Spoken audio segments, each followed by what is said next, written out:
So in this lesson, we will be continuing our discuss about multicollinearity in terms of talking about the tools used to detect it. We'll be talking about scatter plots, correlations, variance inflation factors, and a couple of other diagnostics, just so you know about them and they might be beneficial for your research. So let's get started talking about scatter plots of the predictors. So this is as simple as it sounds. Is what we're going to do is we're going to make scatter plots with each of the predictors or regressors for all the possible JK. What we're doing is we're trying to look for highly correlated predictors, trying to see if you kind of see a straight line type of idea. Let's just jump straight into an example. In this example, we're looking at US Navy hospitals. 17 were selected, and it's believed to be efficiently run and we want to conduct a regression analysis to evaluate the performance of its hospital in terms of how many labor hours there are, which is our Y, related to how many hours are needed. Our 5 regressors are the average daily patient load, the monthly X-ray exposure, the monthly occupied bed days, eligible population in thousands, and the average length of stay in days. So intuitively, we might assume or think that there are some variables that could be highly related. But let's take it a step further rather than just making guesses. What we can do in jump or in R, these are both the same. This is my jump and this is the R. And what we call this is a scatter plot matrix. And for each one, here is X1 on the X, and then you have X2, 3, 4, 5. Same idea. X1 is going to be on the X-axis here, and X2 is going to be on the Y. What we're looking for in these plots are stuff kind of like this, where we can see that as X1 is increasing, so is X3, and it's kind of a very linear type of trend. The most kind of what we would want perfectly would be just kind of a random cloud of data, because that would show us that we have no collinearity. Multicollinearity is a problem because if we it increases the variance in our estimates, that could lead to very unstable models. So we want to be able to identify this. And we identified X1 and X3 having a very strong linear correlation. So the scatter plot matrix is going to provide us an idea whether we have strong linear associations or not. Most of the cases, again, we would want just kind of random data kind of all spread around here, so there isn't a trend. A more, I wouldn't say official, but to put a number, I guess you would say, on how strong of a linear association there is between the two variables is we can look at correlation between the predictors. And so again, this is a pairwise correlation. If you would like to compute correlation between the two predictors by hand, I have the formulas right here. But overall, what's important to know is that correlation is going to represent a linear association between two variables. Correlation is set between -1 and 1, where when you go towards -1 or 1, you're either going to have a positive or negative strong correlation. Correlation between predictor and itself is always 1. The most ideal case for no collinearity is that when you calculate correlation with the predictor in itself, you get 1. But when you calculate it with any other variables, you get 0. Okay. A rough rule of thumb, again, is collinearity is severe if our correlation is less than -0.9 or greater than 0.9 for the JKs that don't match. This is a rough rule of thumb. I would just double check with what your literature and what your research field deems severe or not severe. But this is pretty severe. We can calculate these the pairwise correlations in R and in jump. This is our jump results. R would get the same thing, but sometimes if you're trying to demonstrate to people or show people correlation, This right here is very messy to look at and not a quick visual. So maybe as a quick visual for your research, you might want to do something called like a heat map, and this would help. If we had negative values, we would be able to see that more easily because of this red. It would be red and not blue. But just give you guys some little hints to maybe making your research papers look cool. Notice, one thing to notice that it is symmetric, which and so typically sometimes computers will only give you either the bottom triangle or the top triangle. If we look at our X1, X3 correlation, it is pretty high, and we saw that in our scatter plot. So kind of a confirmation when the two line up. The two should line up, at least. Another statistic that we can use to determine multicollinearity is called the variance inflation factor. And what this is going to do is it's going to measure the variance of our estimated beta for a specific J. And we're going to see how much that variance is inflated compared to when the predictors are not linearly related.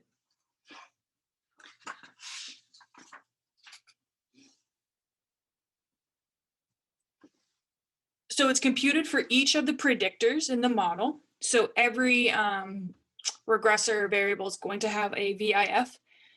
The largest variance inflation factor among all the predictors is often used as an indicator of the severity of multicollinearity. The rough rule of thumb, again, is that collinearity is severe if the largest variance and inflation factor exceeds 10. So just to get an idea of why we kind of chose 10 is that this would represent that we have over 10 times the inflation of the variance of our predictor in the data because of multicollinearity in the data. This is just an indicator of we have multicollinearity. This does not tell us where the multicollinearity is coming from. Okay. Our other two plots up until now, the scatter plots and the correlation, those kind of tell us where is the multicollinearity. The variance inflation factor tells us, is there severe collinearity? So the perfect ideal case is to have your variance inflation factor to be 1. And again, you don't need to know how mathematically these work. We can pull these off of our softwares. In our hospital data, this is our jump output. Again, you can get an R, it just doesn't look as nice. So I just put the jump. We can see that we have some variance inflation factors that are definitely larger than 10 and telling us, hey, there's multicollinearity, okay? General notes, again, our variance inflation factors are going to tell us, is there severe collinearity? Our condition index, we haven't talked about that. We'll briefly talk about that in a moment. As what also tells us, is there severe collinearity? Our scatter plots, correlation, and then proportion of variance, again, we'll talk about that in a second, is telling us where is that collinearity coming from. So we've talked about, hey, where is there multicollinearity? Now we need to kind of talk about remedies. And some of the remedies is rethinking data collection. Is it possible to avoid highly correlated predictors? You could also center your data, center your predictors, which would help. Typically what's done though is we select a submodel that drops the correlated predictors. So another thing you can do is take some more advanced methods called principal components analysis, ridge regression, and lasso. If you're interested in those, you might want to take a multivariate analysis type of class. Let's get back to our hospital example and see if it has multicollinearity. So what I did, was we went to jump and we fit a model. Okay, actually, let's just go over to jump and do this right now. So in jump, how we would do this would maybe go analyze, fit model, Y, add all of our X's, go to all possible models, just press OK. And the one that they suggested for the hospital data was this one right here. This has a good, might also want to bring up our CP values. This has a decent CP value. Our number of predictors in this model is 3, so we want to compare it to 4. So it's not too bad. We have a, relative to the other values, lower root mean squared. We have a high R squared value. And so they're saying this value. If we were to take this model, we would notice that there's still a lot of multicollinearity here. And we can see that when we look at our correlation coefficients, our condition index and our VIF in our model. So one suggestion is you could also maybe say, well, this model right here with X3 and X5 looks pretty good as well. It has a CP value pretty close to 3, which we'd expect because there's only 2 parameters in this model. There's a high R squared. Everything else looks pretty good. So what you can do now is maybe you choose this model. So you can come here, we can make model, run this, and we can now look at our VIF, variance inflation column, and we can see that we have much lower variance inflation factors now for this model. And maybe that's something we want as well.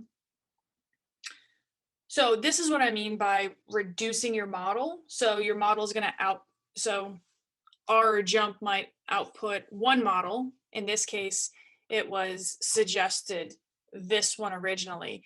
We checked it. We saw a lot of our correlations high between X2 and X3. And we also saw our variance inflation factors pretty relatively high, definitely not over 10, but again, that's a rule of thumb. And so we decided to reduce our model a little bit more and look at beta 3, beta 5. Again, similar to when we were building our model and we're looking at collinearity, we have to keep our data and what our problem is in mind.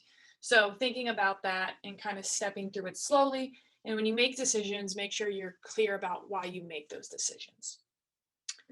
There are additional diagnostics to look for with multicollinearity. And for your notes, I have these here. One of them is called the condition index.